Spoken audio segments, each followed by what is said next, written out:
मित्रों नमस्कार। दस्तक जिंदगी पर आपका स्वागत है। दस्तक जिंदगी से पहले आप दस्तक मीडिया पर महाराज जी की कथाएं सुनते हैं, साक्षात्कार देखते हैं, महाराज जी के भक्त से मुलाकात होती है, उनसे हम आपसे मिलवाते हैं। एक सुझाव बहुत दिनों से आ रहा, बहुत भक्तों का आ रहा है, महाराज जी के भक्तों का आ रहा है। महाराज जी के भक्तों की इच्छा है कि जिनका हम साक्षात्कार लेते हैं, इंटरव्यू लेते हैं, तो बीच बीच में कट जाते हैं, हम एपिसोड में देते हैं। वो चाहते हैं कि एक साथ बात हो और जो बात हुई है हम एक बार सुन सकें।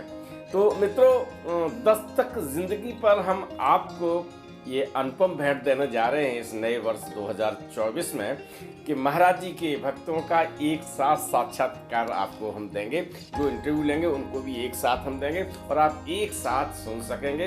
और बिना किसी, जैसे जब बात करते ना, तो जब बीच में बात कट जाती है, दूसरे एपिसोड का इंतजार करना पड़ता है, तो ऐसा लगता है कि बहुत मन चाहे एपिसोड में ब्रेक हो गया हो। तो बिना एड ब्रेक के, ठीक है ना, तो हम आपके पास भेज रहे हैं महाराज जी के साक्षात्कार की एक श्रृंखला, जिसमें आप फुल एपिसोड देखेंगे। आइए आज हम ऐसे स्थल से आपको जोड़ेंगे जहां लक्ष्मी नारायण शर्मा को नाम मिला था बाबा लक्ष्मणदास। समझ गए होंगे ना।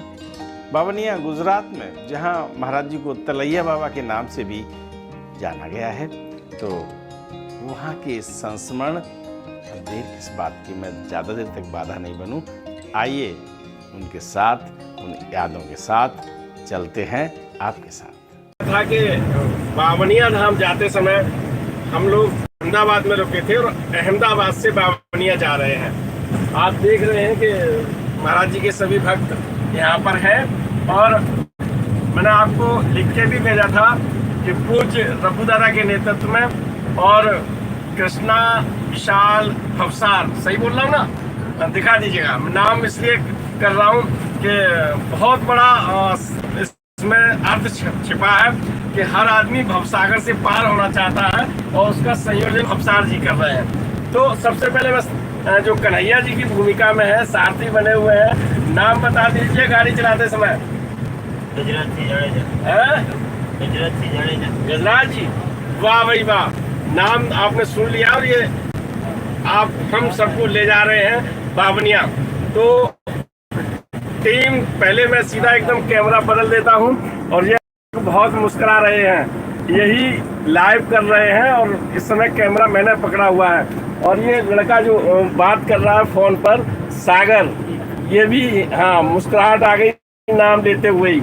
तो अब मैं आपको यहाँ से देख रहे होंगे आप, रास्ते में हैं हम और ये सीधा प्रसारण चल रहा है।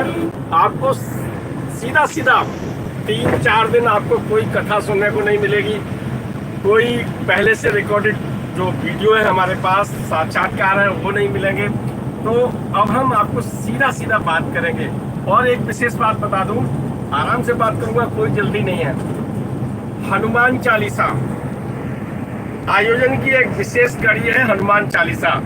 1008 हनुमान चालीसा होने जा रहे हैं, जिसका सीधा प्रसारण आप दस्तक मीडिया पर देखेंगे।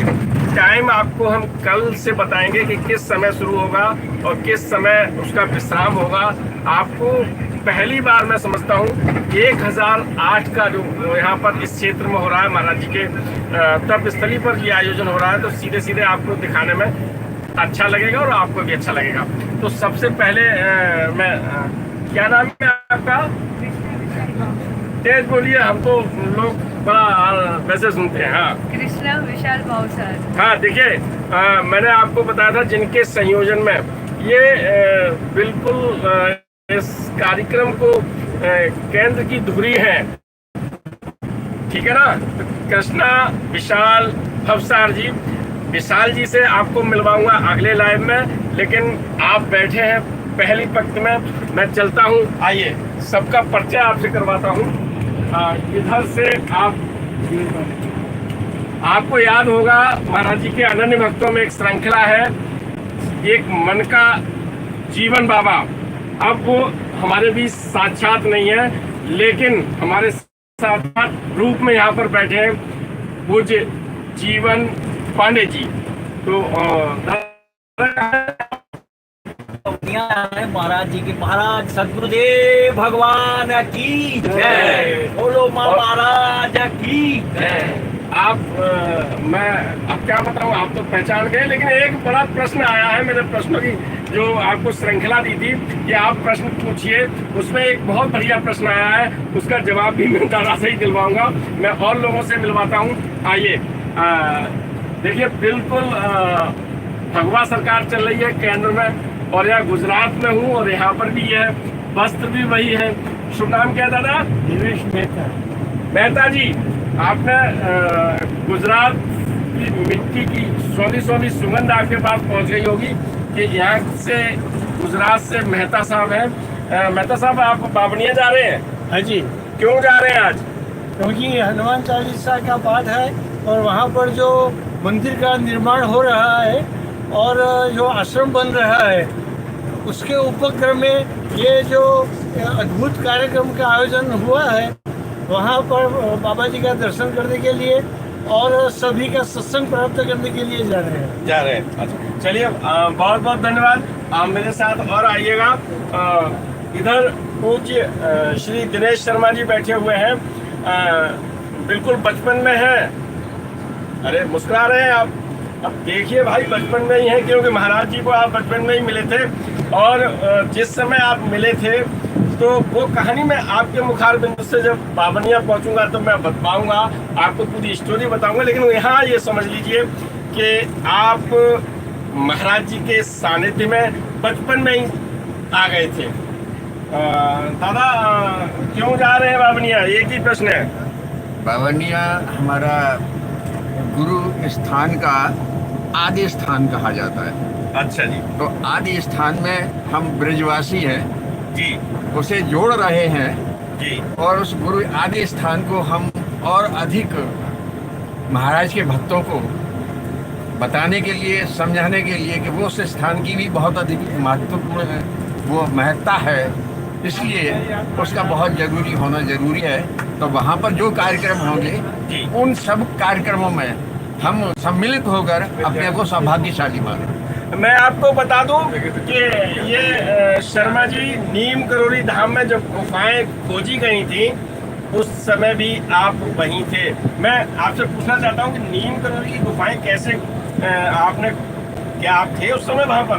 हाँ, जो गुफा सबसे पहले महाराज जी जिसमें रहते थे, वो गुफा बहुत दिनों से बंद कर दी गई थी। जब महाराज वहाँ नहीं तो लोगों ने खेती कर दी वहाँ पर, और वो सब बंद हो गई। और जब बंद हो गई तो उसके बाद में उसका कोई खोलने के लिए वो नहीं था। बहुत बार प्रयास किया गया, कभी कोई कमी आ जाती, कभी खेत वाले राजी नहीं होते थे, कभी कोई राजी नहीं होता था, कभी साधन नहीं होते थे जी। तो उसके बाद में एक बार माताजी ने हमारे साथ वृंदावन से वहाँ पहुँची। माता जी से हमारी पूज्य माँ है सिद्धि माँ, उनके सानिध्य में हम वहाँ श्रीमद् भागवत का पाठ था 15 दिन के लिए, उनके साथ हम गए थे। तो वहाँ पर सभी लोगों ने, गांव वालों ने मिलकर ऐसी इच्छा व्यक्त की कि गुफा को खोदा जाए, निकाला जाए।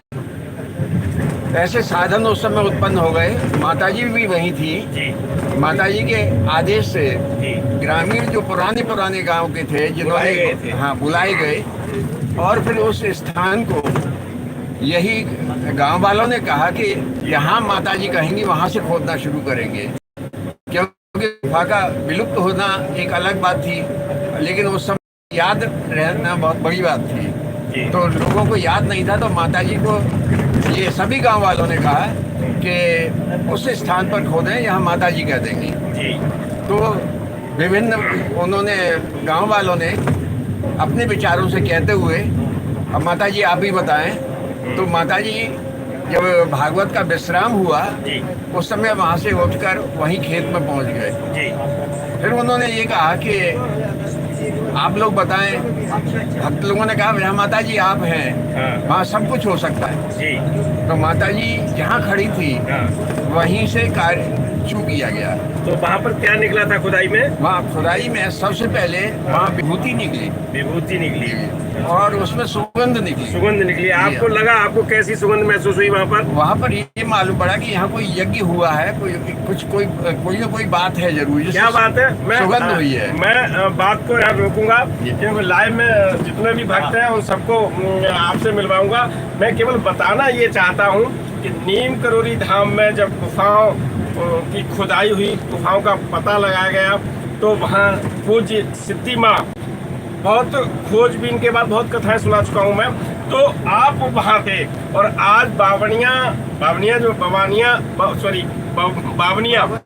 जहाँ पर हम लोग पहुँच रहे हैं, जहाँ से हम सीधा आपको वहाँ से दर्शन भी करवाएंगे, तो उस मंदिर का भी इसी तरह से पुनरुद्धार होने जा रहा है एक तरह से। और उसके लिए कृष्णा, विशाल, भवसार ये बधाई के पात्र हैं हम सब। इनके लिए तालियां बजा दीजिए सभी लोग, बहुत अच्छा लगेगा। तो ऐसा एक रिलेशन, नीम करोली महाराज जी का नाम है ना, वहाँ से और बावनिया तक उन गुफाओं की खोज में आप एक साक्षी रहे, और वो कथा यहाँ तक जुड़ती है। बहुत सारी बातें बताऊंगा आपको आगे। मैं अगले भक्त की तरफ बढ़ रहा हूँ। भैया मास्क उतार लीजिए। शुभ नाम क्या है? विजय। कहाँ से आए हैं? अहमदाबाद से। अच्छा, फोटोग्राफी करेंगे? वाह, क्या बात है। कैमरा दिखाओ, कहाँ है? अच्छा, रखा, साथ में रखिएगा। ये कैमरा दिखाएंगे और आप इनको जरूर देख लीजिएगा ध्यान से। कहीं गड़बड़ी हो तो इनका फोटो याद रखिए। इनका मोबाइल नंबर मैं अगले एपिसोड में बताऊंगा, फिर इनको शिकायत करिएगा। वैसे शिकायत का मौका देते नहीं है। आइए, मैं बड़े भाई आदरणीय, पहचान लो ना। अब ये भी कल तो आपने वीडियो देखा, कल भी देखा, इससे पहले भी देखा। और यहाँ बच्चों की जमात जो है ना, उनमें भी आप भी एक 8 वर्षीय बच्चे हैं। अभी नहीं, अभी का मतलब महाराज जी के सानिध्य में जब आए थे, तो उस समय जो घटना हुई थी मैंने आपको 2 बार बताई है। आप भी पहुंच रहे हैं बावनिया। श्री प्रदीप दीक्षित जी, ये बताएं प्रोग्राम कैसे बना? मेरी जानकारी में आया कि बावनिया में महाराज जी के नाम का एक आश्रम नवनिर्माण शुरू हो गया है जी। और काफी समय से मेरी बहुत प्रबल इच्छा थी कि मैं बावनिया किस प्रकार पहुंचूं, लेकिन कुछ प्रोग्राम नहीं बन। अचानक जब सूचना मिली तो मैं बहुत उत्साहित हो गया कि मुझे बावनिया जाना ही है, और वहाँ के प्रत्येक कार्यक्रम में मैं शरीक हूँ, और महाराज जी के किए गए प्रोग्राम में आशीर्वाद प्राप्त हो सके, इसलिए मैं वहाँ कानपुर से बावनिया चलने का प्रोग्राम सुनिश्चित कर दिया मैंने। तो मैं अच्छा, चलिए बाबा जी की कार के बारे में बताएंगे। आप पूछ रहे हैं, पहले आप भक्तों से मिल लीजिएगा। तो दादा, ये एक उद्देश्य लेकर कि एक नया पुनरुद्धार हो रहा है मंदिर का, आप यहाँ ऐसे समझिए कि कुछ संकल्प लेके जा रहे हैं। आपसे मिलिए सिन्हा साहब, मुझे सही याद है? अच्छा, चलिए। मैंने कल एक भूल सुधार कर लेता हूँ कि लाइव में जो बोल देता हूँ वही चलता है। मैंने कल पूर्व राज्यपाल, तत्कालीन राज्यपाल अकबर अली, जो उत्तर प्रदेश के राज्यपाल रह चुके, गवर्नर रह चुके, उनको भी हमने सिन्हा बना दिया था आपकी वजह से। तो यहाँ सुधार कर रहा हूँ। आप मिलिए। शुभ नाम बताएं आप? सौरभ सिन्हा। तो आप वहाँ पर जा रहे हैं क्या? महाराज जी से पहले कभी मिले हैं आप? नहीं, मैं मिला नहीं हूँ। हाँ, फिर क्यों जा रहे हैं? मैं अपने गुरु स्थान पे जा रहा हूँ, तो मेरे गुरु हैं। महाराज जी गुरु तो मतलब गुरु शिष्य का नाता नहीं बनाते थे, तो आपके गुरु कैसे हो सकते हैं? मेरे लिए मैं गुरु समान है। तेज बोलिए साहब। हाँ, मेरे लिए गुरु समान है। इधर देख लीजिए, इधर भी देखिए, इधर दिखाइएगा। हम लोग जा रहे हैं कहीं, दिखाई पड़ रहा था कितनी हरियाली है, कितना अच्छा लग रहा है। चलिए आइए सिन्हा साहब की तरफ करिए, इधर भी दिखा दीजिए सर कि हम लोग बस में हैं। और मैं कहता हूँ हर आदमी को बस में ही रहना चाहिए। आइए सिन्हा साहब से बात करते हैं। आइए जी सिन्हा साहब। मैं अपने गुरु स्थान के दर्शन करने के लिए अच्छा जा रहा हूँ। मानोगे नहीं, गुरु ही मानोगे? अच्छा, चलिए मान लेते हैं। चलिए। अब 1008 जो हनुमान चालीसा का पाठ होना है जी, उसमें शरीक होने के लिए जा रहा हूँ कि वहाँ मैं भी उसमें एक दिन का अपना जोड़ सकूँ और उस पाठ में शामिल हो सकूँ। चलिए साहब, बहुत बहुत धन्यवाद। आप इधर दिखा दीजिए, इधर भी हमने भक्तों को दिखा दिया है और इधर भी दिखा दिया है, और इधर हमारी जीवन साथी बैठी हुई ये सोच रही कि मुझे छोड़ दिया है, लेकिन मैं छोड़ने वाला नहीं, क्योंकि घर पे फिर कुछ कुटाई पिटाई होती नहीं है, आप गलत समझ रहे हैं। लेकिन हाँ, भाई आप क्यों जा रही हैं बताइए आज? हमारी बहुत दिनों से इच्छा थी महाराज जी की सभी स्थानों के दर्शन करने की। हाँ। और हमने कैची धाम में दर्शन किए हैं, नीम करोली में किए हैं, लखनऊ धाम में बाबा की कृपा हो गई और उन्होंने बुला लिया भवनिया दर्शन के लिए। दर्शन के लिए चलिए, ये सही बता रही हैं, यही हमको लेके आई हैं। आइए मिलते हैं भैया से। शुभ नाम बताएं। शौरी। कहाँ से आए हैं? मैं मुंबई। मुंबई से। मुंबई से अहमदाबाद से बावनिया कैसे? मेरे को बस महाराज जी की तपोभूमि बावनिया है। हाँ। तो वहाँ पर मैं को भी अपनी साधना और तपस्या को आगे बढ़ाने के लिए। इस उम्र में साधना और तपस्या कुछ समझ में नहीं आया। साधना और तपस्या तो आंतरिक जीवन का वो होता है, बिल्कुल इसमें मतलब कोई आपको। कैसे जुड़े आप महाराज जी से? बचपन से ही हमारा तो, क्योंकि दादाजी थे, दादाजी महाराज जी से मिले थे। क्या नाम है दादा का? गणेश प्रसाद जंडियाल। अच्छा, कहाँ रहते हैं? देहरादून। देहरादून में रहते हैं। हाँ। मैंने बहुत कथाएं सुनी है आपके बाबा की, और रब्बू दादा ने लिखी हैं बहुत बातें, तो मैं भी आता हूँ आपके दर्शन करने। तो आपके पिताजी के पिताजी हैं वो? हाँ। उन्होंने महाराज जी को देखा? हाँ। आपके पिताजी ने भी देखा कि नहीं? नहीं, पिताजी ने तो सिर्फ सिद्धि माँ को देखा। सिद्धि माँ को देखा हाँ। है ना? अब आप दोनों का रिलेशन बनाने के लिए यहाँ आए हैं। हाँ। तो अब ये बताइए कि अभी तो आप कह रहे थे बचपन में, अभी भी तो बचपन में ही है, क्या काम करते हैं आप? मैं अभी आर्टिस्ट हूँ, फाइन आर्ट्स का स्टूडेंट हूँ। अरे क्या बात है। तो अब बावनिया क्यों जा रहे हैं, और धाम में क्यों नहीं गए? और धाम में भी जा रखा हूँ मैं। कहाँ गए हो? कैंची, काकड़ी घाट जा रखा हूँ, और नैनीताल हनुमानगढ़ी नहीं जा पाया।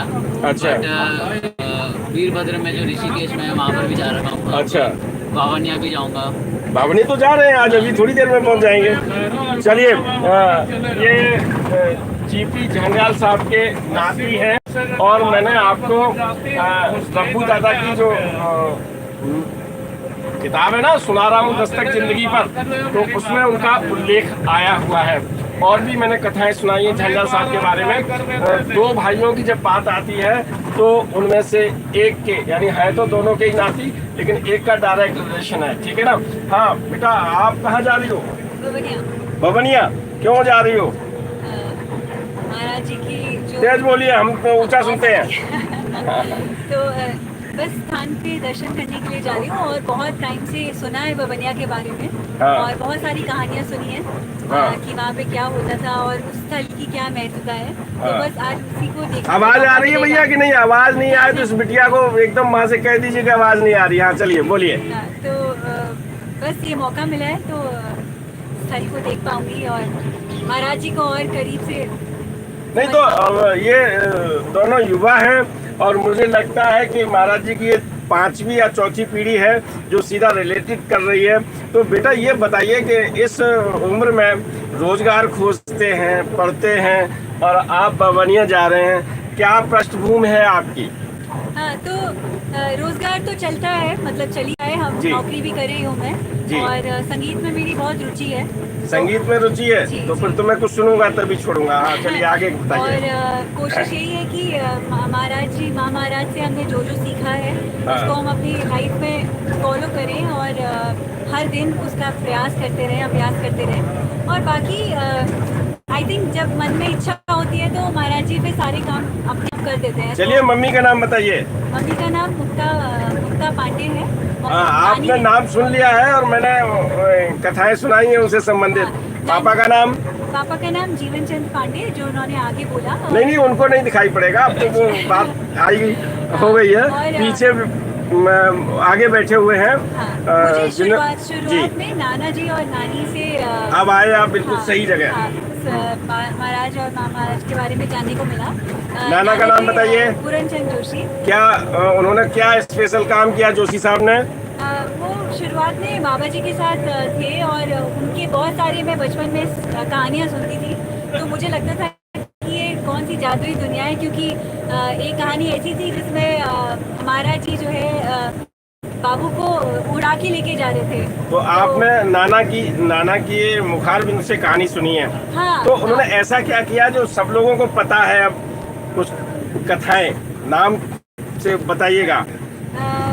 कोई किताब लिखी है? नहीं, वो तो उनके भाई ने लिखी है, मुकुंद दा ने लिखी है। अच्छा। मुकुंद दा ने किताब नहीं लिखी। हाँ। और बहुत सारी लेकिन किस्से कहानियां हैं जो कि सब चलिए होंगे। चलिए तो राम राम जोर से बोलिए। राम देखिए,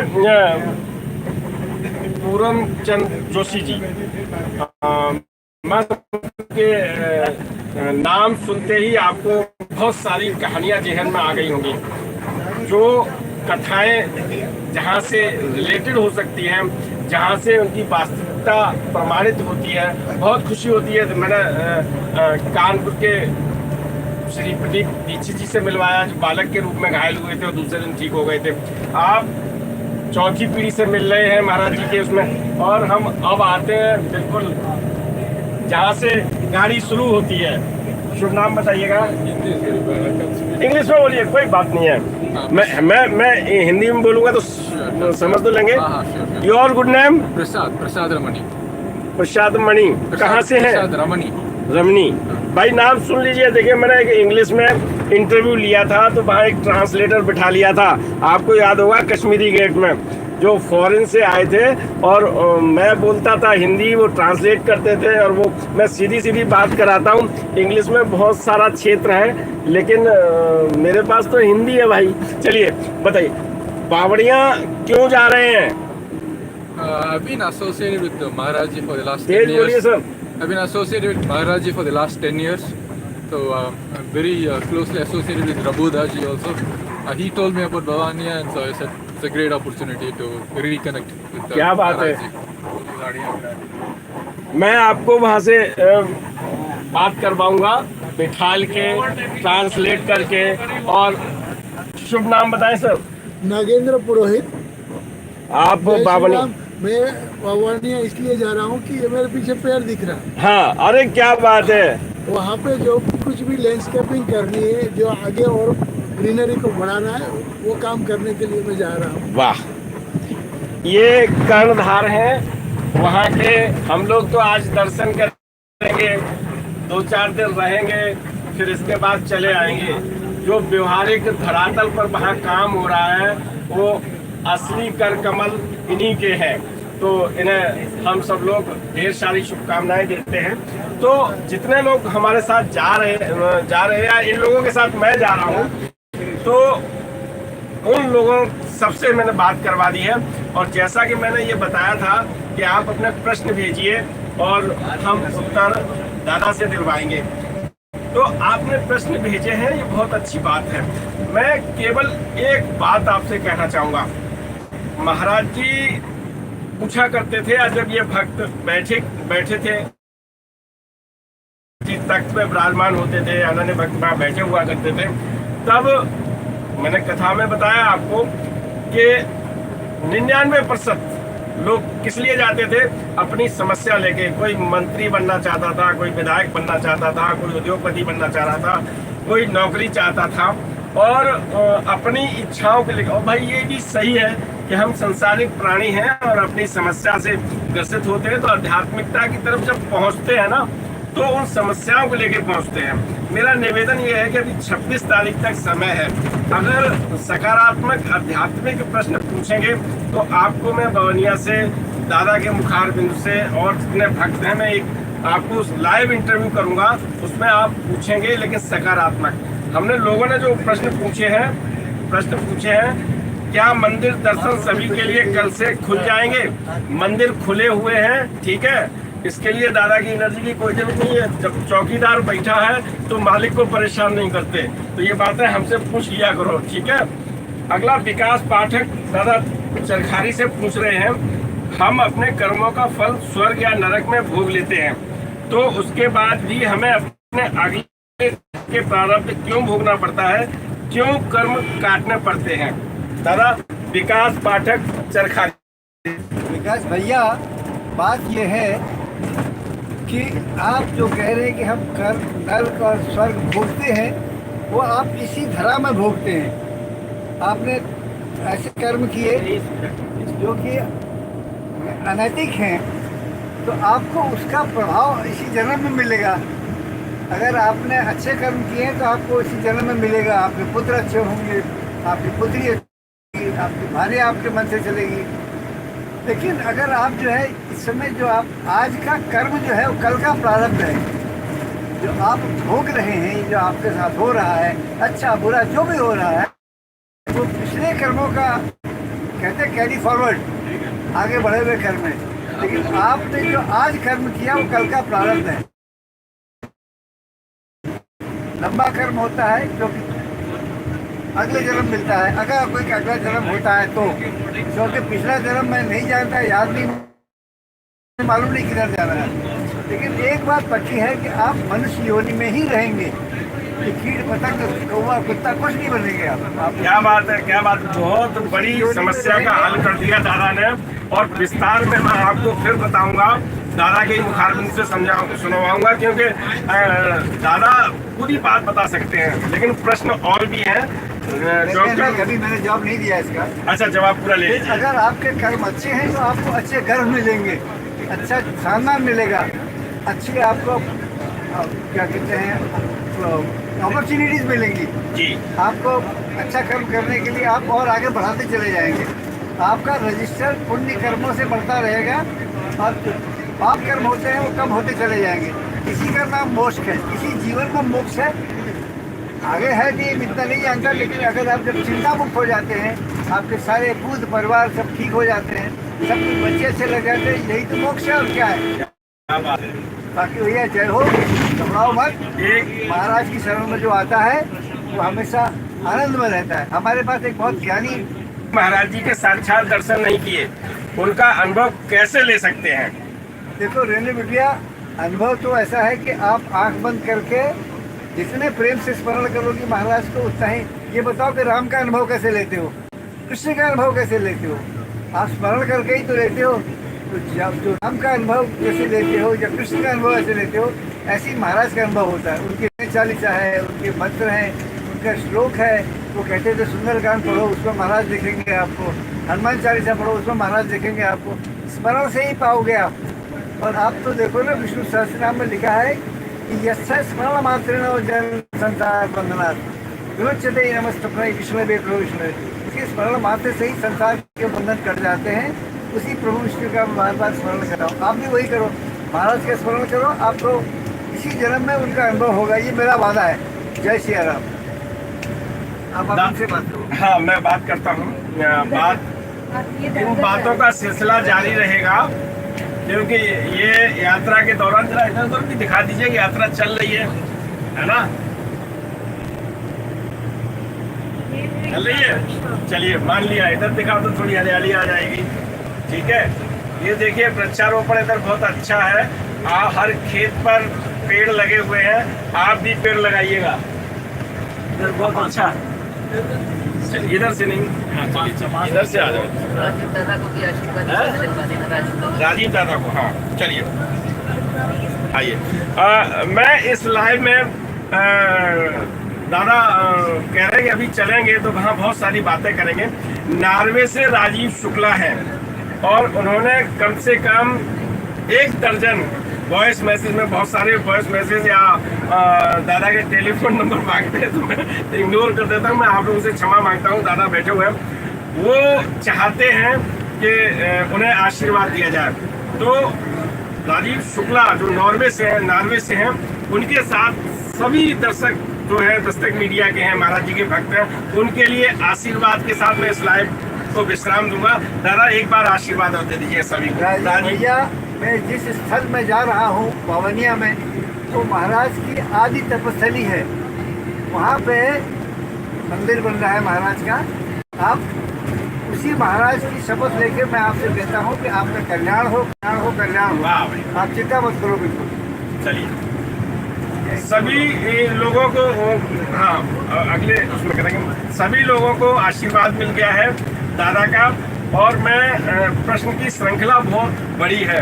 दादा का आदेश भी है कि आपसे बात करूं और जितना समय हम लोगों को बैठने का मौका मिला है तो मैं चलिए दादा का आदेश है तो एक प्रश्न मैं पूछूंगा केवल और हम सबके नाम पढ़ आप मुझे ये बता दीजिए।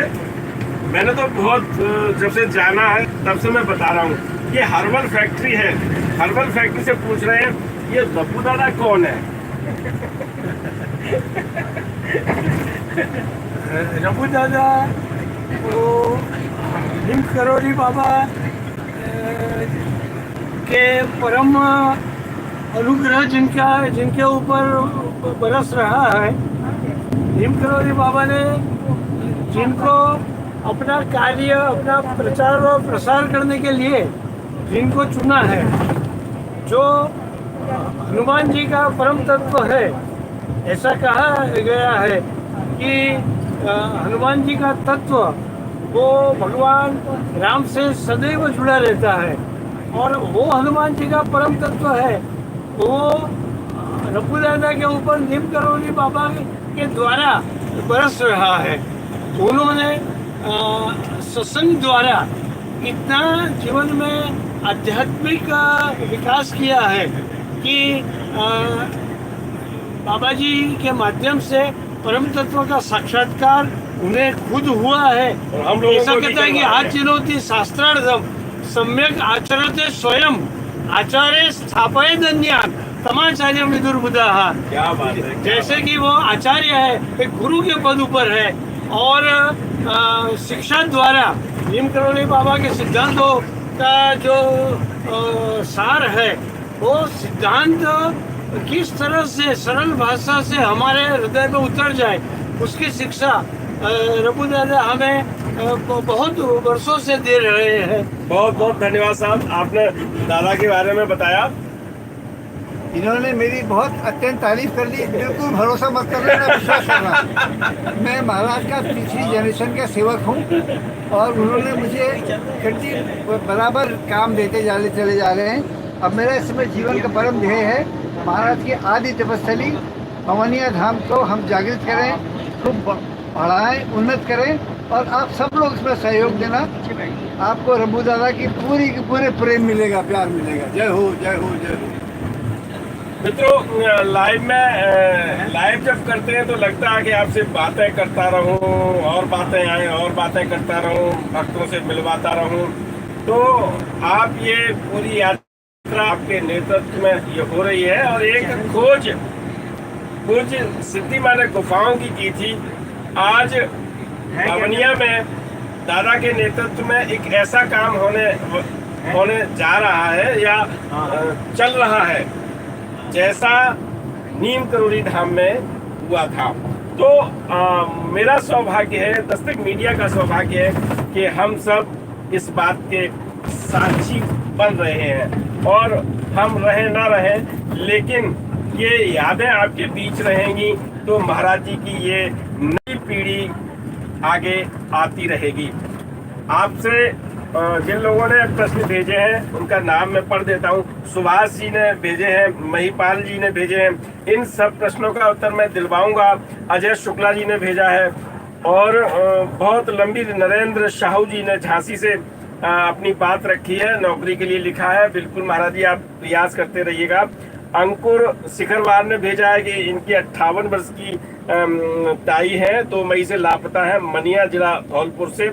इनका नंबर मैं यहीं बता देता हूं, अगर उनके बारे में आपको जानकारी मिले तो 9413579500। न सुन पाए तो रिवर्स करके देख लेना।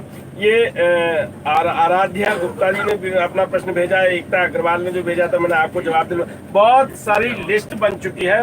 मैं आप सबको तहे दिल से धन्यवाद देता हूं कि आप सब सजग रहकर अपने बातें रखते हैं और अपनी बात कहते हैं। तो मित्रों, अभी हम अहमदाबाद से बावड़िया जाते हुए रास्ते में हैं और रास्ते में मैंने आपको लाइव बातचीत करवाई, लाइव भक्तों से मिलवाया और आज से जो श्रृंखला शुरू हुई है ये चलती रहेगी 26-27 अक्टूबर तक। फिर मिलते हैं बावनिया की धरती से। राम राम। मित्रों नमस्कार, आप देख रहे हैं धर्मदर्श पत्रिका का यूट्यूब चैनल दस्तक मीडिया। मैं विनोद शुक्ल। आज बवनिया धाम में महाराज जी कैसे पधार रहे हैं, वहाँ पर क्या होने वाला है, कौन कौन और कैसे कैसे ये काम, विस्तृत काम जो आपने 4 दिन तक लाइव देखा है, उसकी एक रिपोर्टिंग आने वाले समय के लिए क्या होने जा रहा है। तो कैंची धाम के प्रबंधक विनोद जोशी जी, वहाँ के कार्यक्रम संयोजक और वहाँ की जो बागडोर संभाले हुए हैं विशाल भवसार जी दे रहे हैं जानकारी। साथ में है भैयो जी, एनपी सिंह जी, प्रदीप दीक्षित जी और बहुत भक्त। ये हाँ मैं बताता हूँ आपको। ऐसा है तो यहाँ पे जो पीछे दिख रहा है ना, वहाँ पे महाराज जी का तखत रखेंगे, महाराज जी का कंबल रखेंगे ये दीवार पे, और सामने महाराज जी की मूर्ति आएगी। जैसे ये एंट्री इधर से, नहीं सामने इधर ये सामने तो ईस्ट की तरफ है, ईस्ट ये है, सॉरी ईस्ट ये है, हाँ तो लाइटिंग ये साउथ फेसिंग है। जैसे हनुमान जी की मूर्ति है साउथ फेसिंग, वैसे ये लेक अपना साउथ में है। तो महाराज सामने आएंगे, सामने आएंगे, सामने वाली वॉल पे महाराज जी आएंगे। और यहाँ पे उनका तखत आएगा। ये जो दीवार है ना इधर साइड, हाँ साइड में तखत आएगा। आप 10-15 लोग यहाँ पे तखत के सामने बैठ सकते हैं, सामने महाराज जी की मूर्ति के सामने बैठ सकते हैं। तो ये भी, इसका भी पूरा अंदर बाहर सब मार्बल लगेगा, जैसे वो लगा ना वैसा मार्बल लगेगा। ऊपर से दोनों मंदिर सेम है, गुम्बद से, हाँ गुम्बद से शिखर जो बोलते हैं वो दोनों का सेम है। तो ऊपर से शेप सेम है, नीचे ये हमने हॉल बनाया है तो लोगों को बैठने के लिए, और थोड़ा ध्यान करें और तखत रखेंगे। ये है ना, हाँ तातू। पहले क्या था मैं आपको बताता हूँ। हमारी जो ये दीवार है, ये वाली, ये यहाँ तक थी। हाँ वही मुझे तो ख्याल आ रहा है कि मंदिर तो लेक बहुत नजदीक था। ये यहाँ तक ये दीवार थी, ठीक है। और अपनी जो जगह थी वो सिर्फ ये मंदिर जो अपना हनुमान जी का मंदिर है ना, उतनी जगह थी अपने पास। फिर ये अपने गांव के सरपंच ने जगह दे दी हमको, धीरे धीरे करके यहाँ पे थोड़ा 15 फुट दिया, और आगे पूरा ये 1.5-2 हज़ार स्क्वायर फुट की जो जगह थी वो पूरी बन गई 25-30 हज़ार स्क्वायर फुट की जगह।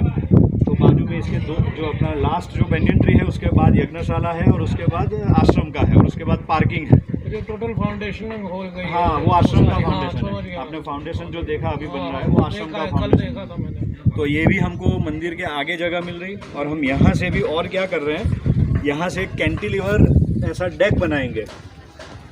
ये ऐसा कैंटिलीवर ये दीवार से, तो और 12 फुट हम उस तरह से तालाब की तरफ जाएंगे। तो ऊपर ही हो जाएगा। हाँ ऊपर ही हो जाएगा, नीचे पिलर नहीं रहेंगे। ऐसे सपोर्ट मिल जाएगा, कैंटिलीवर डेक बनेगा। फाउंडेशन तो बहुत गहरी जा रही है। इसका फाउंडेशन हो गया, उसमें तो हम सपोर्ट इसकी दीवार से दे देंगे। आरसीसी की जो दीवार है उससे ऐसा सपोर्ट देंगे, ऐसा रहेगा। ये डेक ऐसा जाएगा और ऐसा सपोर्ट यहाँ दीवार पे लगेगा। तो और 12 फुट हम, तो ये क्या है, मंदिर के आगे हमारे पास जगह काफ़ी अच्छी हो जाएगी। जो यहाँ पे आप खड़े रहे ना, ये हम खड़े हैं, वहाँ पे वो तो ज़मीन थी नहीं, यहाँ तक ही थी। तो महाराज जी का क्या विचार है, कैसे कैसे आइडिया दिया, कहाँ से बनवाया है, किसी को समझ में कैसे इंजीनियर ला के रख दिया कोई किसी को पता नहीं चला, बस अपने आप होता जा रहा है, ऐसा है। मतलब हमको भी खुद को पता नहीं चल रहा। 1 साल पहले इतनी जगह थी, देखिए बिल्कुल 1 साल पहले, 1 साल में क्या से क्या करवा दिया। तलैया बाबा महाराज जी के दर्शन, तलैया बाबा के रूप में ये यही वही तालाब है जहाँ ये बवानिया में, गुजरात में ये मंदिर बन रहा है। तो सबसे पहले तालाब के दर्शन आप करिएगा। और ये वृक्ष महाराज जी के समय के हैं, और वहाँ पर कार्य युद्ध स्तर पर निर्माण में चल रहा है। आप उस क्षेत्र का परिसर ये देखिए, खड़ी हुई है जेसीबी, और ऊपर जो पत्थर लग रहे हैं ना, उनको ये इसी से पहुंचाए जाते हैं ऊपर। और बहुत ये इधर जो आपने देखा हनुमान जी का मंदिर, महाराज जी का मंदिर, और यहाँ से ये तालाब में ये अंदर बना हुआ है, तो पहचान है यहाँ पे। और ये वहाँ पर जो काम हो रहा है उसको दिखाई दे रहे हैं। यहाँ पर आप देखें, एक तरफ से देख रहे हैं, ये खुदाई हुई है, मिट्टी का ढेर है, और चारों तरफ से हम आपको दिखाने का प्रयास, हम क्या, ये अमित जी के सौजन्य से है, उन्होंने भेजी है ये रिपोर्ट। और प्रातः मेरी बात हुई तो उन्होंने कहा मैं आपको भेजता हूँ। तो यहाँ पर आप देख रहे हैं ये धर्मशाला का क्षेत्र है, यानी उसी परिसर में धर्मशाला बनने जा रही है, और ये मंदिर का कार्य चल रहा है। हनुमान जी विराजमान हैं वहीं पर जहाँ पर महाराज जी ने इनको पधारा था। तो हनुमान जी के दर्शन आपको हुए हैं, मैं बहुत नज़दीक से भी आपको दर्शन कराऊंगा, लेकिन पहले आप ये देखें चारों तरफ से कि महाराज जी के मंदिर का निर्माण हो रहा है और ये पवित्र तालाब का जल है। आप आचमन कर लीजिए मन स्थिति से, और ये वृक्ष, ये क्षेत्र प्रणाम्य है, आप वहाँ से प्रणाम कर सकते हैं। हनुमान जी के दर्शन कीजिएगा। और ये वही हनुमान जी मैंने आपको लाइव में भी दिखाए थे, लेकिन ये आज बदले स्वरूप में है, आपको देख रहे होंगे। पूरा श्रृंगार हो गया, क्योंकि इन्हीं हनुमान जी की कृपा से यहाँ पर ये कार्य शुरू हुआ है। महाराज जी विराजमान है, महाराज जी का चित्र है, और इसके ठीक बगल में ये हनुमान जी यहीं पर रहेंगे। एक और विग्रह यहाँ स्थापित किया जाएगा, और इन हनुमान जी के मंदिर के ठीक बगल में किनका, बाबा नीम करोड़ी के दृश्य है। तो आप नज़दीक से दर्शन करते हुए हनुमान जी के, यही लक्ष्य था मेरा। भवानिया धाम से आप जिस वृक्ष को देख रहे हैं वो बाबा नीम करोड़ी के समय का है, और ये कहाँ पर है, जहाँ महाराज जी को तलैया बाबा का खिताब मिला था, तलैया बाबा का नाम मिला था। और यही वो तालाब अब आप देख रहे हैं, जहाँ महाराज जी इसी तालाब में खड़े होकर तपस्या किया करते थे। वो भवानिया धाम, जहाँ पर महाराज जी तालाब में घंटों खड़े होकर यहाँ हनुमान जी की स्थापना की थी।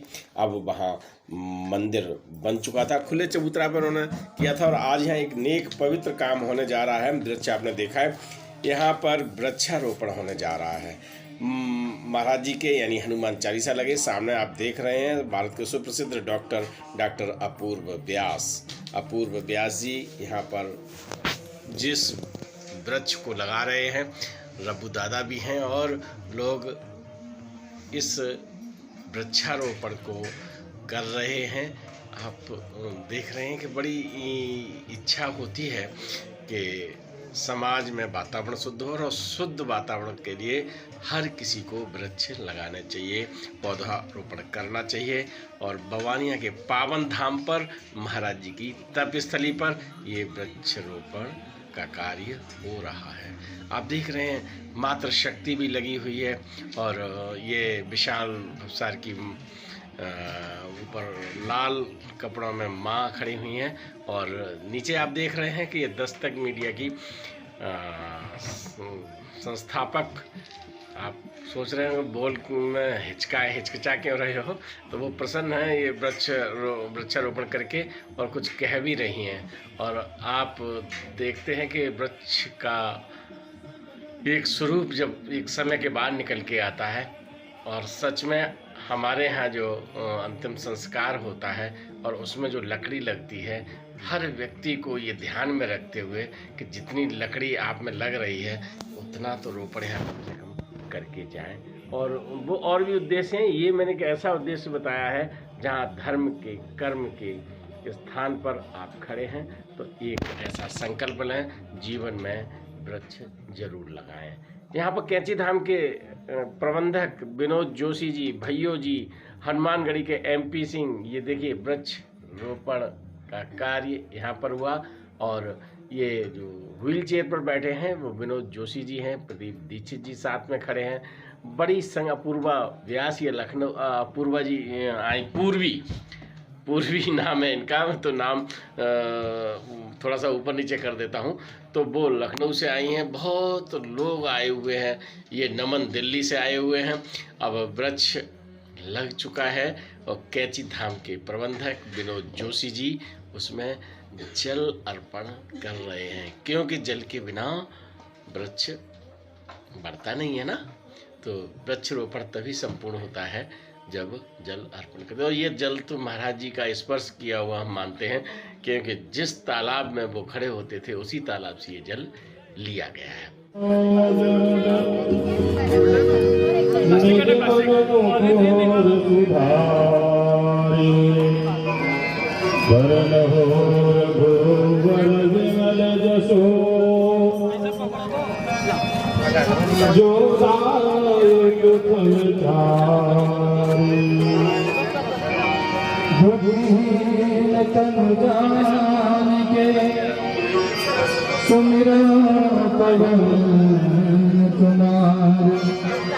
बल बुद्धि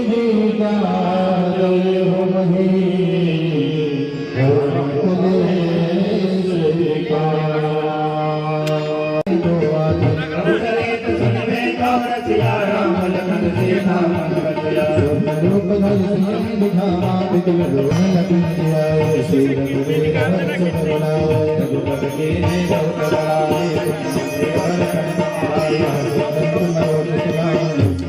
एक बहुत सुखद एहसास हमें मिला, मुझे भी ये सौभाग्य मिला कि वृक्ष लगाने का। और ये पार्थ सरकार जो बाबा नीम करोली पर एक फिल्म बनाने जा रहे हैं, फिल्म सुप्रसिद्ध फिल्म निर्देशक पार्थ सरकार भी एक वृक्ष लगा रहे हैं और साथ में सहयोग कर रही हैं विशाल भवसार, कृष्णा भवसार की सुपुत्रियाँ और ये भैया जी।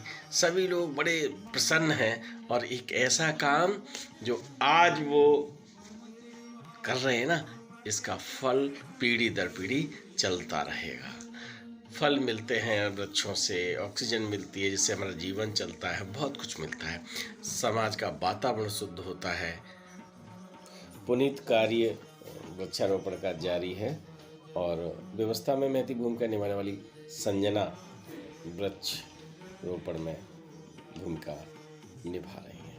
बाकी भक्त लगे हुए हैं और पार्थ सरकार के द्वारा ये वृक्ष रोपित किया गया। कानपुर से पधारे प्रदीप दीक्षित महाराज जी के अनन्य भक्त और सिन्हा जी एक नए वृक्ष का रोपण कर रहे हैं। आप देख रहे हैं ना, बहुत प्रसन्न हैं ये लोग और ये एक ऐसा सौभाग्य है जहाँ पर हर व्यक्ति को प्रसन्न होना भी चाहिए। और मैं तो आपसे कहूँगा आप भी संकल्प ले लीजिएगा, जहाँ मौका मिले वृक्षारोपण जरूर करें, क्योंकि वृक्षारोपण के द्वारा जिंदगी सरल होती है। जय बाबा। आप केवल एक बात मुझे बताएं कि आपने ऋषिकेश धाम, कैंची धाम, नीम करोली से, हनुमान सेतु मंदिर से, कश्मीरी गेट से बहुत सारे भक्त आए जिन्हें मैं जानता भी हूँ, पहचानता हूँ। तो ये महाकुंभ हुआ है यहाँ पर बवानिया में, तो इसका स्वप्न आपको कैसे आया? इस इवेंट की बात कर रहे हैं आप? पूरा, हाँ बिल्कुल। अच्छा, ये तो देखिए, सच बताऊं तो ऐसे कोई प्लान इतना बड़ा होगा वो था ही नहीं। मैं बताता हूँ इसका क्या हुआ। पिछले महीने जब महाराज जी की पुण्यतिथि थी जी, तब हमने यहाँ पे एक छोटा सा सुंदरकांड का पाठ किया था जी। तो वैसे एक और भक्त हैं हमारे जो यूएस में प्रमोद भाई करके, उनका मुझे फ़ोन आया तो बोले कि भाई परसों ऐसा महाराज जी की पुण्यतिथि, अच्छा दिन है, तो वहाँ पे देखो कुछ अगर सुंदरकांड या हनुमान चालीसा कर पाओ जी। तो हमने 2 दिन में ही सारी तैयारी करी, इनविटेशन सबको, मतलब जितने लोगों को भेजा हमने जी। और 15, 20, 25 लोग आ पाए थे तब। बहुत ही अच्छा रहा सुंदरकांड का जो पाठ हमने किया था। तो तब ऐसे ही दिमाग में एक आया आइडिया कि भाई ये, और जितने भी लोग आ पाए थे तो उनको काफ़ी अच्छा लगा, महाराज जी की जगह पे उनको सुंदरकांड करने का मौका मिला। तो तब इमीडिएटली ये थॉट आया कि अगर इसको थोड़ा बड़े स्केल पे करें, थोड़े महाराज जी के जो भक्त हैं और वहाँ से नॉर्थ से आए और यहाँ पे लोकल जो जितने भी भक्त हैं और सबका थोड़ा इंटरेक्शन हो, एक जैसे महाराज जी की पार्टी मान लो, जो भी बोलो, ऐसा ही मन में आया था कि सारे महाराज जी के जितने भी डिवोटीज हैं वो आए और अगर ऐसा कुछ हो तो सोच सकते हैं। फिर डेट का थोड़ा ये था, तो दिवाली से पहले और नवरात्र के बाद यही एक डेट सेट हो रहा था। मैंने इनको फ़ोन किया जोशी जी को कि दशहरा के बाद इमीडिएटली करने का विचार है। फिर उन्होंने बोला कि शरद पूनम के बाद करो, और वो आ पाए कैंची से, वो बहुत बड़ी बात है। बारिश, और वो आपको पता ही है कैंची धाम में कैसा चल रहा था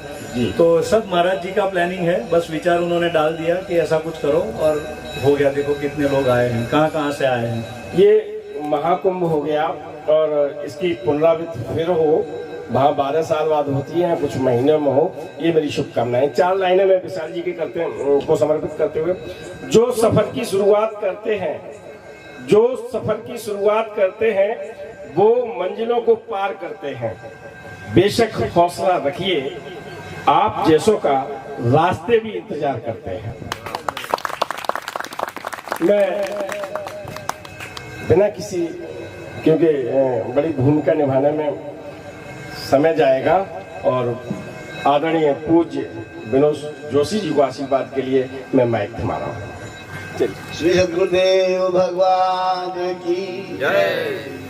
परम पूज्य गुरुदेव भगवान जिनके नाम से आप सब लोग अब स्वतः परिचित हो ही गए हैं और ये जीवन सफल करने के लिए उनका बार बार हमको अभिनंदन करना पड़ता है और करना चाहिए, हमेशा करते रहेंगे। इसी क्रम में क्या पता था कि बाबा जी महाराज आज से इतने वर्षों पूर्व लगभग 50-60 वर्ष पूर्व यहाँ स्थान पर उपस्थित हुए होंगे, जिसका कि हम लोग अनुमान लगा रहे हैं। क्योंकि उस समय ऐसी कोई लिपिबद्ध प्रणाली थी नहीं, न कोई उनका ऐसा भक्त था। लेकिन परम पूज्य बाबा जी महाराज का जैसा मालूम पड़ा कि यहाँ आए थे, यहाँ एक मंदिर और है, उसके समीप उन्होंने शिव मंदिर पर तपस्या की। ये एक प्रसंग आया था उस समय, तब की याद आ रही मुझे। जब पूज्य माँ के साथ हम आए थे तो एक वृद्ध सज्जन ने कहा कि एक बाबा आए थे यहाँ युवावस्था के, उन्होंने शिव जी के मंदिर के पास उल्टा होकर तपस्या की थी। ये उन्होंने कहा, उनके शब्द थे। अब चिंता की क्या की हमको पता नहीं, लेकिन अवश्य उन्होंने इस काम पर किया। उसके बाद पूज्य रामाबाई माँ को आशीर्वाद देते हुए फिर नीम करौली धाम पहुँचे। अब आप कभी मौका मिलेगा, आप इन सभी स्थानों के दर्शन धीरे धीरे करेंगे तो आपको बड़ा आनंद आएगा और वास्तव में पता लगेगा कि महाराज का कितना व्यापक रूप है। इतना बड़ा स्पेक्ट्रम लेके बाबा चलते थे कि हम तो उसके सामने बिल्कुल एक छोटे से कीट पतंगे जैसे रहते। लेकिन यह एक सौभाग्य रहा कि उन्होंने ऐसा अवसर दिया जो उनकी चरणों में लिपटे रहने का हमको आभास हुआ, कृपा मिली और उन्होंने अपना बरद हस्त हमारे ऊपर रखा। हम चाहते हैं कि बाबा महाराज आगे भी ऐसे ही हम सबको एकत्र करते रहे और एक महान जो भी उन्होंने अपना विशाल व्यक्तित्व दिखाना है सबको दिखाएं और सब पर आशीर्वाद बरसे। यह प्रार्थना करते हुए मैं इस समय इस विचार को समाप्त करता हूँ और आगे उम्मीद करता हूँ कि बाबा महाराज और बढ़िया इसका स्वरूप दिखा देंगे। आज जब उन्होंने जब हम पहली बार आए थे, एक जहाँ वृक्ष के अलावा और एक बच्ची के टीले के अलावा छोटा सा हनुमान जी का छोटा सा मंदिर था, बहुत ही छोटा, और आज हम उसका यह रूप देख रहे हैं जो हमको आनंदमय, दिव्य और भव्य दिख रहा है, जिसकी हम कभी कामना नहीं कर सकते, लेकिन हमारी कामना से और अधिक बाबा हमको दिखाने का प्रयास करेंगे। और मैं अनुरोध करता हूँ कि बाबा इसी प्रकार की कृपा हम सब पर बची रति भक्ति देते रहे। क्या बात, भगवान की अनंत कोटि बाबा सिनी करोरी महाराज की जय। दादा ने आशीर्वाद दिया और जहाँ जो दंपति के रूप में बैठे हैं, सपत्नी बैठे हैं, दो लोग तो बैठे हैं और लोग भी बैठे हैं, तो हम सबको आशीर्वाद आप सबका मिले। और मैं रब्बू दादा को देता, भैया जी उधर मत जाइएगा, आप आइए इधर, मैं आपके मुखारबिंद से जय बाबा तो बुलवाऊंगा, आ जाइएगा इधर। मित्रों, दादा का आशीर्वाद मिला और मैं आपको, मैंने जैसा कि बैठक जैसे शुरुआत हुई आपकी, इसको इंटरव्यू को हम उसमें नहीं लेंगे, तो आपको बता दें ये ऐतिहासिक क्षण है और इन ऐतिहासिक पलों को जो लोग अपने मोबाइल में, कैमरे में कैद कर रहे हैं, वो निश्चित रूप से आगे आने वाली पीढ़ी के लिए एक मार्गदर्शन का काम करेंगे। अभिषेक का भी नाम ले देता हूँ, सागर का नाम लेता हूँ और सिन्हा साहब ये दिल्ली से आए हैं। क्या नाम है भैया आपका? नमन जी बोलोगे नहीं? चलिए, अपनी धर्म पत्नी से जरूर कहूँगा कि कुछ बोल दें, क्योंकि वो करवा चौथ आज तो बड़े आदर का दिन है, जैसे शादी वाला दिन होता है, बाद में भी आदर करती हैं, ऐसी कोई बात नहीं है, लेकिन लीजिए। मैं यहाँ बवानिया जगह पर जो आई हूँ, बाबा की तपोभूमि है, यहाँ पर बाबा ने सबको बुला लिया है। हम लोग आना तो बहुत दिनों से चाहते थे कि हमें बाबा के सभी स्थानों के दर्शन हो। यहाँ की भूमि को मेरा प्रणाम और विशाल भैया के लिए तो कुछ कहूँगी खास, कह दीजिए। हाँ। यूं ही नहीं मिलती राही को मंजिल, दिल में एक जुनून सा जगाना पड़ता है। पूछा चिड़िया से कैसे बनता है आशियाना, बोली भरनी पड़ती है, उड़ान बार बार तिनका तिनका उठाना पड़ता है। विशाल भैया का प्रयास सराहनीय है और सभी के लिए ढेर सारी शुभकामनाएं। भैया ये जो दस्तक मीडिया देख रहे हैं, इसकी शुरुआत भी एक चिड़िया जो घोंसला बनाती है ना, उसमें जो तिनका, कोई आर्किटेक्ट बहुत लोग बैठे हैं लेकिन उसकी कहीं कोई प्रोसीडिंग नहीं है। आज की इस वैसे अध्यक्षता तो पहले घोषित की जाती है, ठीक है ना, और आज की अध्यक्षता में मुझे मालूम था कि जब दादा आ जाएंगे तब मैं घोषित करूंगा, तभी तो कोरम पूरा होगा। इस मीटिंग की अध्यक्षता दादा ने की है और दादा ने जिस तरह से इस कार्यक्रम को संयोजन करने में अपनी महती भूमिका निभाई है,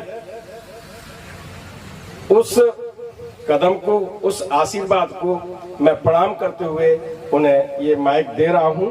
और कभी कभी ऐसा होता है, मैं प्यार भी इनसे पाता हूं, कभी डांट भी पाता हूं, और कभी कभी हमारे हाथ में कलम होती है तो मैं तुनक मिजाज भी लिख देता हूं, तो दादा मुझे क्षमा कर देते हैं। पलकों से आंखों की हिफाजत होती है, पलकों से आंखों की हिफाजत होती है, धड़कन दिल की अमानत होती है।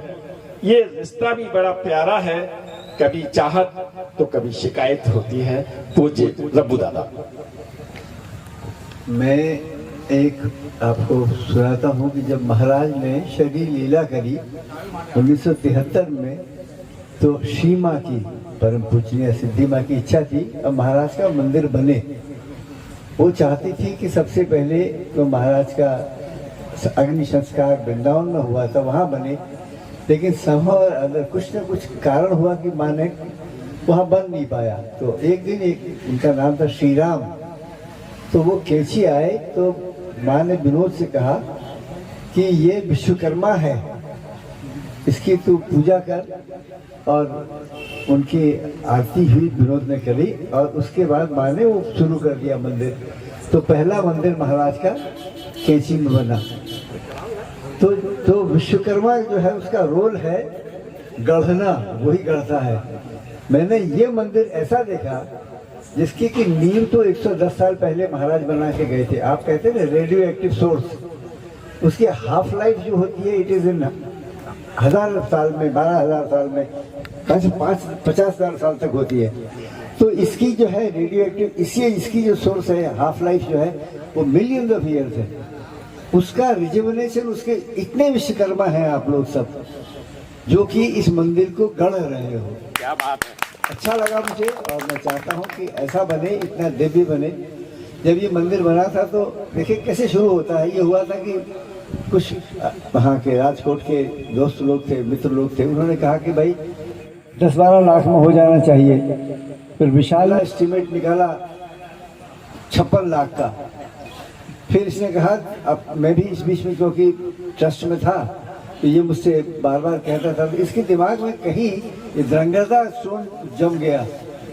अब इसने जो है मुझसे धीरे से मुझे पटाया कि ये बहुत बढ़िया स्टोन है रब्बूदा, और ये उसने ये कहा कि उसकी जो कोरोसिवनेस है, जो स्टील की जो करोड करता है सी क्लाइमेट की वजह से, वो इससे द्रंगरदा ज़्यादा चलेगा, बिकॉज इसमें स्टील का कोई असर नहीं है। तो उसके बाद धीरे से उसने कहा कि ज़्यादा फर्क नहीं पड़ेगा, 1.2 करोड़ में हो जाएगा। तो इस बीच में देखिए, अब हम तो है उस समय तो पैसे का तो यही हो रहा था, हम लोगों ने शुरू कर दिया था भाई आगे बढ़ो, जैसे मान ने शुरू किया था आगे बढ़ो, कूद गए हम। उसके बाद फिर एक मेरे पास फ़ोन आया, प्रमोद, जो आपका नाम ले रहे प्रमोद जायसवाल जी, बहुत ही प्रबुद्ध अद्भुत आदमी है वो। तो उनका फ़ोन आया कि रब्बूदा ऐसे ऐसे सुना आप मंदिर बना रहे हैं, तो मेरा बड़ा इच्छा है कि इसमें मेरा भाग लगे, तो मैं बड़ा अनुग्रहित रहूँगा। तो फिर फ़ोन भी आ गया उनका मेरे पास। तो तब तक वो 56 लाख की वो हो गई थी कि मतलब इतना लगेगा, और मैं भी राजी हो गया। तो मैंने कहा चलो 56 लाख जुगाड़ कर लेंगे। फिर धीरे से क्या हुआ, उन्होंने कहा कि देखिए मैं कर लूँगा, तो मैं 46 तक मैं कर लूँगा। मैंने सोचा 1000 हो रहा है, मैंने कहा 1000 बोले नहीं लाख। तो मैंने कहा ये तो हो गया। फिर विशाल ने जब कैलकुलेट किया तो 1.2 करोड़ हो गया। धीरे से इसने बहुत चालाकी से पटाया मुझे फिर जब 1.2 करोड़ हो गया तो मैंने कहा चलो यार, फिर मैंने मान लगाया, मैंने ये करेंगे ये करेंगे ये करेंगे, महाराज करेंगे, कृपा करेंगे, कूद जाओ। आज भाई ने इतना पहुंचा दिया है। उसके बाद फिर उसने कहा कि कोई बात नहीं, गेस्ट हाउस बनाएंगे। तो प्रमोद भाई ने कहा कि 2 कमरे बनाएंगे और एक ऐसे थोड़ा दुकान बना लेंगे। भाई जो है आज 18 कमरे को प्लान कर रहे हैं, उसमें 6 हॉल हैं। अब कहाँ जाओगे? तो जब ये बनेगा मंदिर तो शायद इसमें सबसे ज़्यादा कमरे होंगे, सबसे सुंदर इसका वो होगा, परिधान होगा। और बाकी तो आप देख ही रहे जिस हिसाब से चल रहा है शो जब बनेगा।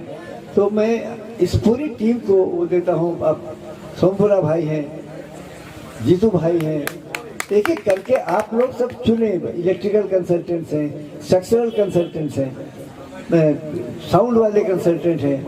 अरे आप देखिए ना, उसमें आपने जब मैंने डाला था वो जो आपने बिजली का जो दिया था LED लाइट्स के साथ, तो मैंने उसको फेसबुक में डाल दिया। इतने कॉम्प्लीमेंट्स आए, इतने कॉम्प्लीमेंट्स आए। तो मैं क्या करता हूँ, विशाल मुझे प्रेजेंटेशन भेजता है तो मैं इसको फेसबुक में डाल देता हूँ। तो फेसबुक में फिर बहुत सारा आगे लोग सर्कुलेट करते चलते हैं। तो आपका मंदिर इतना वेल एडवर्टाइज हो गया है, इतना एडवर्टाइज हो गया है। आज जब ये लाइव कर रहे थे तो कितने लोगों ने मुझे भेजना शुरू कर दिया कि बड़ा अच्छा लग रहा है। तो मैंने 2 जगह, एक अमेरिका में, एक वो शालिनी मयंक हैं, हस्बैंड वाइफ है, वो जो लॉयर है हस्बैंड, और जो शालिनी है वो साइंटिस्ट है, बड़ी वो ऊंचे तबके की साइंटिस्ट है। और एक रचना झाला है, उन्होंने भी यहाँ अच्छा कंट्रीब्यूशन दिया है। तो मैंने दोनों को लिखा कि भाई देखो ये लाइव है, इसको देखो। बोले हम ऑलरेडी देख रहे हैं सुबह से। तो आपका इतना कवरेज हुई आज। तो दस्तक मीडिया। अच्छा, मैं बहुत ज़्यादा राजी नहीं था जब इन लोगों ने कहा कि हम ये शुरू करेंगे, तो मैं अड़ंगा लगा रहा था। लेकिन आज मुझे लगता है कि यार मैंने गलती करी थी, ये लोग सही थे। Must compliment you, I must, आप सबको कॉम्प्लीमेंट करता हूँ। आज इतना बढ़िया ओकेजन हुआ है।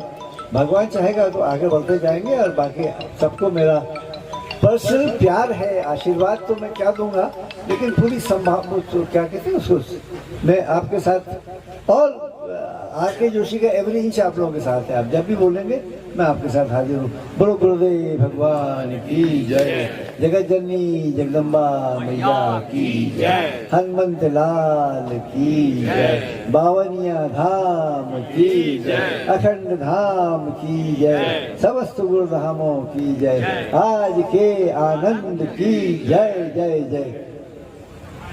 तो दादा ने पूरा आशीर्वाद दिया और दादा ने कहा कि इनके द्वारा का मीन्स है दस्तक मीडिया। ये मैं क्लियर इसलिए करता हूँ कि जब मैं कैची धाम में पूज्य जोशी साहब का मैं इंटरव्यू ले रहा था, तो दादा ने मुझे एक फ्लाइंग हनुमान जी का चित्र दिया था।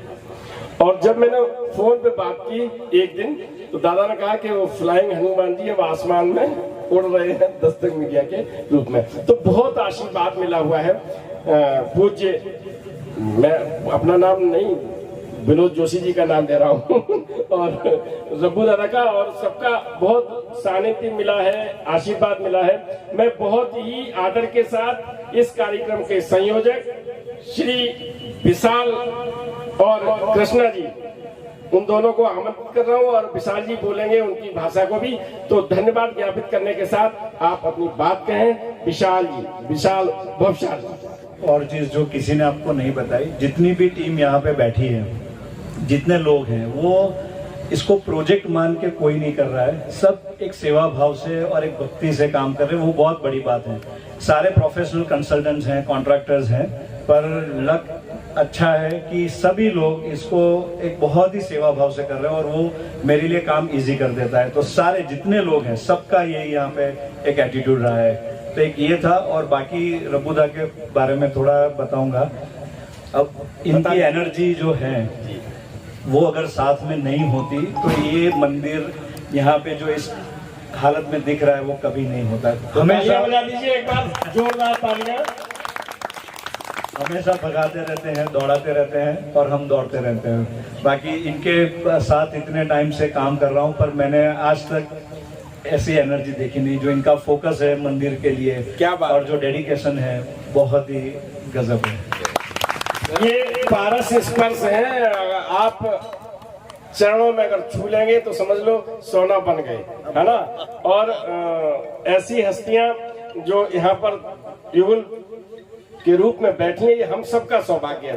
पुनः चरणों में सत सत नमन करते हुए विशाल जी मैं कहूंगा कि एक बार धन्यवाद ज्ञापित करें, क्योंकि संयोजक ही धन्यवाद ज्ञापित करता है। सबको थैंक यू, एक तो आने के लिए, और इस प्रोजेक्ट में जिस भी कैपेसिटी में आप सब लोग काम कर रहे हो, सबको थैंक यू। बोलो सत्यदेव भगवान की। हमारे मंदिर की जो पूरी टीम है, टेक्निकल टीम, आप देख रहे हो मंदिर बन रहा है, पर इसके पीछे काफ़ी लोगों का डेडिकेशन है और मेहनत जा रही है। तो हमारा आशय ये है कि सब जाने की कौन कौन लोग इन्वॉल्व हैं पिछले 1 साल से, और सबकी अलग अलग भूमिकाएं हैं। जिगर शाह है, स्ट्रक्चरल कंसल्टेंट है हमारे। तो शुभ नाम बताया आपने? जिगर शाह। क्या भूमिका है आपकी इस मंदिर में? मैं स्ट्रक्चरल इंजीनियर हूँ और विशाल भाई के थ्रू इसका पूरा स्ट्रक्चरल डिजाइन, मंदिर, आश्रम, कंपाउंड वॉल, ये गार्ड, सबका डिजाइन बनती है। स्ट्रक्चरल डिजाइन दिल से निकली है या दिमाग से? दिल से निकली है। दिल से चलिए, दिल से बहुत एक्सपीरियंस शेयर करता हूँ। जी जी। विशाल भाई एवरी ट्यूसडे इधर विजिट करने आए और एवरी ट्यूसडे इवनिंग एक कॉल आता है विशाल भाई का कि भाई ऐसा करना है, हो जाएगा structure. That is the way we work और it is come out very well. Thank you very much. अब अगले भाई का परिचय बताइएगा। पर्वत भाई है, वो आश्रम का जो अभी काम हमने शुरू किया है, आश्रम का कॉन्ट्रैक्ट इनके पास है, तो कॉन्ट्रैक्टर है वो, तो आश्रम का काम कर रहे हैं वो। कैची धाम में पर्वतों के बीच कैची धाम है, और यहाँ नाम से महाराज जी ने भेज दिया है पर्वत जी। सुनिए पर्वत जी की बात।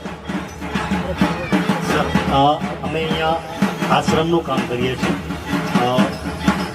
વિશાલભાઈની ટીમમાંથી આર્કિટેક્ચર ડ્રોઈંગ આવે, જીગરભાઈ સ્ટ્રક્ચર ડ્રોઈંગ આવે, એને અમે સાઇટ ઉપર એક્ઝિક્યુશન કરવાનું કામ કરીએ છીએ। અને અમે પર્સનલી અમારી ટીમ એવું વિચારીએ છીએ કે અમારે મંદિરનો તો અમે મંદિરનું કોઈ કામ કરીએ છીએ, એવો અમારો પહેલો પ્રોજેક્ટ છે। અને આ અમને બાબાના આશીર્વાદ અને ઈશ્વરની કૃપાથી અમને આ પ્રોજેક્ટ મળ્યો છે। અમે એવું દિલથી વિચારીએ છીએ કે આ કંઈક શક્તિ છુપાયેલી છે આ પ્રોજેક્ટ મળવા પાછળ। बहुत बहुत धन्यवाद। गुजराती कुछ समझने लगा हूँ और आप लोगों ने भी समझ ली होगी। दादा मैं चाहूँगा थोड़ा सा आगे आ जाए, तो हम लोगों के साक्षी आप रहेंगे कि नई पीढ़ी में आपको ही संदेश देना। थोड़ा सा और आगे बढ़ा दीजिए साहब। नाम? मेरा नाम प्रकाश कुमार है, मैं साइट इंजीनियर हूँ। ये आश्रम का जो भी काम हो रहा है मैं देख रहा हूँ, ये अपना मंदिर का जो भी काम हो रहा है मैं देख रहा हूँ। जो भी कुछ प्लान आता है उसके हिसाब से, जो भी प्लान आता है उसके हिसाब से मुझे करना होता है। पूरा जो भी हो रहा है आश्रम का काम, अपने मंदिर का काम, सब मैं देखता हूँ मेरी साइड में। बहुत बहुत धन्यवाद, क्योंकि साइट पे जो काम होता है वो बहुत महत्वपूर्ण होता है। प्लानिंग के साथ अगर सही कहते हैं कि अगर काम का नियोजन अच्छा हो जाता है तो हाफ वर्क डन, आधा काम हो जाता है। और साइट पर आप दादा बताएं। शर्विल भाई है, वो भी जो आश्रम की उनकी टीम है, जो कॉन्ट्रैक्टर है, उनके पार्टनर है वो। हम सब एक सिविल कॉन्ट्रैक्टर हैं। विशाल भाई कहते हैं ये करना है, मैं उनको सामने बोलता हूँ हो जाएगा सर, आप निश्चिंत रहिए, मैं और मेरी टीम आपको सब कुछ कर देंगे। मैं एक एक्सपीरियंस शेयर करूँगा। जब हम प्रोजेक्ट चालू कर रहे स्टार्ट किया था, एक्सकेवेशन मैंने स्टार्ट किया था, और उसी टाइम पे बहुत ही बारिश होने लगी, बहुत यानी बहुत 3-4 दिन तक।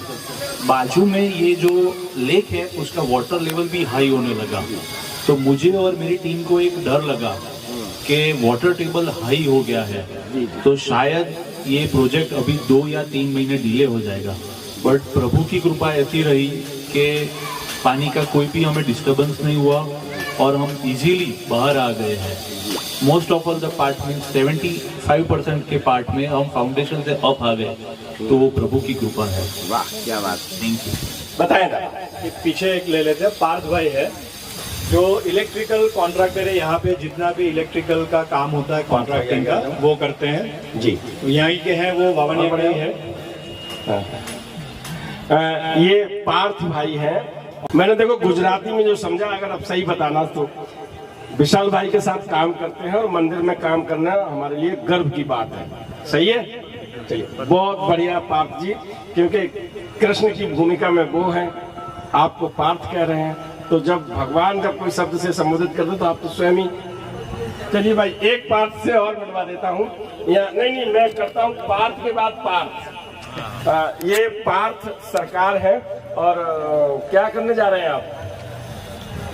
आप सबके आशीर्वाद से मैं एक बाबा जी के ऊपर एक फिल्म बनाना चाहता हूँ, क्योंकि मैंने देखा, सर्च किया नेट पे, बहुत सारे कोशिश की बाबा जी का फिल्म देखने के लिए। रघु दादाजी, विनोद जोशी जी, बाकी जो लोग हैं हमारे, उनका लिखा हुआ किताब पढ़ के तो हम एक छवि बना लेते हैं बाबा जी के बारे में, पर हमारे बाद जो नेक्स्ट जनरेशन है उनके लिए कुछ रहा नहीं गया। तो ये सोच के मैंने सोचा कि ये काम क्यों न किया जाए, तो मैं एक कोशिश कर रहा हूँ, आप सबके आशीर्वाद से मैं कर पाऊँ, आशीर्वाद दीजिएगा। Thank you very much.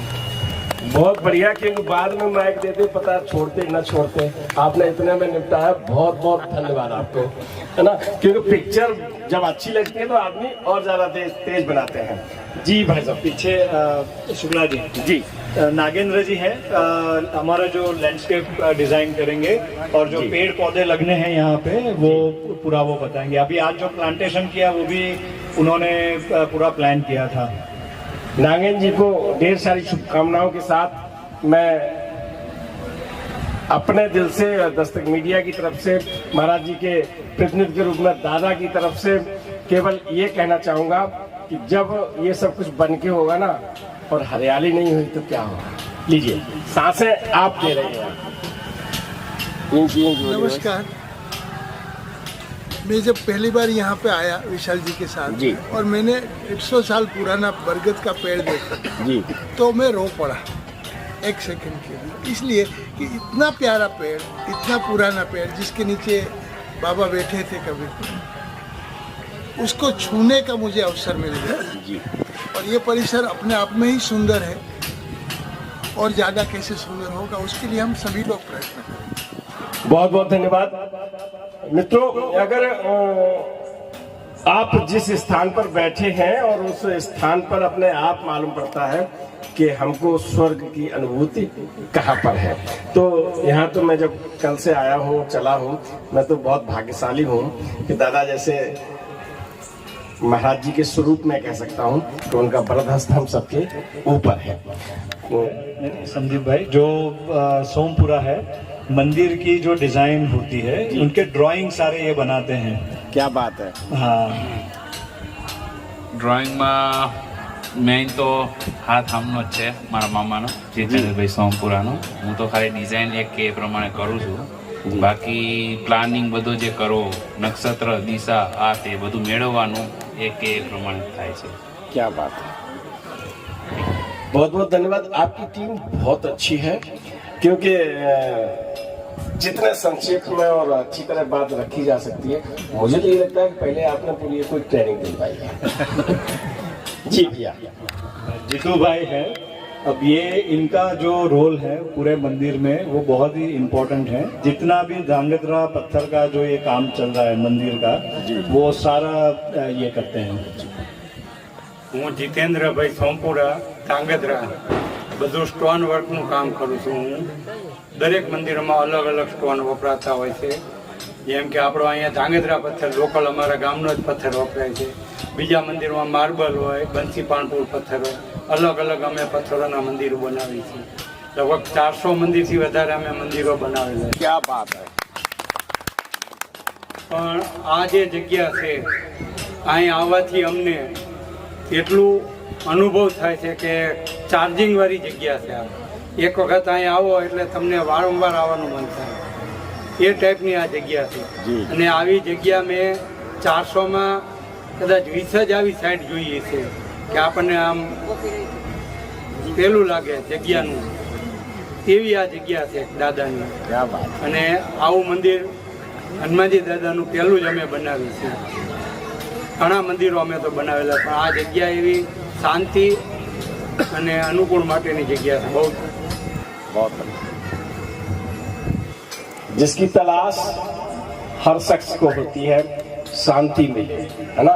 और हनुमान जी का मंदिर बनाने पर शांति मिल रही है, तो आप ये समझ लीजिए कि जिंदगी के उस दौर में आ गए हैं जहाँ संत तपस्या करते हैं हिमालय पर बैठ के कि सुकून मिले, वो आपको मिल रहा है। भगवान पूरी टीम पर इस सुकून की धनराशि को पूरे यश वैभव के साथ आपके घर भेजते हैं। प्रणव भाई है, अभी ये मंदिर जब बन जाएगा तब इस पे जो लाइटिंग होने वाली है और जिससे पूरा निखार रात को जो आएगा वो इनकी डिजाइन रहेगी और बहुत सुंदर बनने वाला है। उसकी जब आप आएंगे इनॉग्रेशन में तब इनका काम आपको दिखेगा। थैंक यू विशाल भाई, मैं आपका कैसे शुक्रिया मानूं, मैं बोल नहीं सकता हूं, मेरे पास शब्द नहीं है। जब सर को मैं फर्स्ट टाइम मिला था और उन्होंने मेरे थोड़ा डिस्क्रिप्शन दिया था, तब मेरे लिए नीम करोली बाबा और उनका कोई परिचय नहीं था, मैंने सुना भी नहीं हुआ था। विशाल भाई के रेफरेंस से मेरा कनेक्शन हुआ और ऐसा कनेक्शन हुआ जो मैं ऐसा सोच रहा हूँ और समझ रहा हूँ कि वो अटूट कनेक्शन है मेरी लाइफ में और मेरे व्यवहारिक जीवन में और मेरे सामाजिक जीवन में, सब जगह पे बहुत ज़्यादा इसका मैं रिजल्ट देख रहा हूँ। तो I am very thankful to you Vishal भाई, Krishna ben and your whole team for giving us this opportunity. I am very very thankful. Thank you very much. Thank you. क्या बात है भाई, नाम से भी बहुत असर पड़ता है। प्रणदा पूरे राष्ट्र को नेतृत्व दे गए, आपके यहाँ भी बहुत अच्छे नेतृत्व देने शख्स हैं। अभी मैं दादा से आशीर्वाद दिलवाऊंगा, आप परिचय दीजिएगा। अपूर्वा भाई है, इलेक्ट्रिकल कंसल्टेंट है, तो जो इलेक्ट्रिकल का जितना भी डिज़ाइन होता है वो ये करते हैं। થેન્ક યુ સાહેબે જે ડિસ્ટ્રીબ્યુશનની નેટવર્ક ઉર્જા આ જમીન ઉપર બહુ છેવી જે વાત કરી, બસ એ ઉર્જાનું ડિસ્ટ્રીબ્યુશન સેફટીને ધ્યાનમાં રાખીને કરવું જોઈએ અને આ મોકો સાહેબના તરફથી મળ્યો, વિશાલભાઈની ટીમ તરફથી, એનો આભાર માનું છું। Thank you. मैं कैची धाम गया था तो मेरी भैयू जी से बात हुई। उसके पहले मैं यहाँ आ चुका था जी, भैयू जी से मिला तो भैयू जी ने मेरे को बताया कि यार आप भी भावसार हो, एक विशाल भावसार अहमदाबाद में है, वो भी ट्राई कर रहा है कंस्ट्रक्शन करने के लिए, तो आप दोनों कुछ साथ में मिला के कर दो तो अच्छा है। 1 पे 11 हो गया। फिर मैंने वहीं से उनसे बात की, फिर अहमदाबाद आके हम दोनों मिले, फिर उन्होंने प्लान वगैरह बनाए थे, उन्होंने कहा शुरू कर दो, सब साथ मिला के शुरू हो जाएगा। काफ़ी मेहनत की है विशाल भाई ने, वो तो लगे ही रहते हैं पूरे, हम उसके पीछे चलते रहते हैं। टेक्निकली जहाँ भी उनकी ज़रूरत पड़ती है, कोई भी काम है तो हम हाजिर हैं, करने के लिए तैयार है। महाराज जी की कृपा है और बनी रहती है हमारी। मेरी बीवी और इस पूरे जो कंपाउंड जो संकुल बन रहा है उसकी आर्किटेक्ट जी, आपकी भी आर्किटेक्ट है। तो कृष्णा जी तो मैं आपको माइक देता हूँ, आप बोलिए जरूर 2 शब्द। एक्चुअली क्या मैं बताऊँ, ना इतनी सारी चीज़ें दिमाग में आती है। एक्चुअली हम लोग ऐसे मंदिर का काम पहली बार ही करते हैं और इसमें एक्चुअली बहुत डिफरेंट है, बहुत डिफ़िकल्ट भी है, लेकिन महाराज जी की कृपा से सब कुछ एकदम अच्छे से होता जाता है। और यहाँ पे हमारी टीम है, जहाँ पे ध्रुवी है, धार्मिक है, संजना है और किविशा है, तो वो सब हमें ऑफिस में बैकएंड पे हम सब काम करते हैं और विशाल फिर फ्रंट पे आके काम करता है। क्या बात है, क्या बात है। हमारे ये जितने भी टीम है, हमारे सारे जो जितने भी प्रोजेक्ट्स चल रहे हैं अभी सब बैक सीट में है, यही प्रोजेक्ट पे सब लगे हुए हैं और इसी प्रोजेक्ट पे सबसे ज़्यादा मेहनत हमारे ऑफिस में भी हो रही है और सब बहुत मेहनत कर रहे हैं इस प्रोजेक्ट में। और चीज़ जो किसी ने आपको नहीं बताई, जितनी भी टीम यहाँ पे बैठी है, जितने लोग हैं, वो इसको प्रोजेक्ट मान के कोई नहीं कर रहा है, सब एक सेवा भाव से और एक भक्ति से काम कर रहे हैं, वो बहुत बड़ी बात है। सारे प्रोफेशनल कंसल्टेंट्स हैं, कॉन्ट्रैक्टर्स हैं, पर लक अच्छा है कि सभी लोग इसको एक बहुत ही सेवा भाव से कर रहे हैं और वो मेरे लिए काम इजी कर देता है। तो सारे जितने लोग हैं सबका ये यहाँ पे एक एटीट्यूड रहा।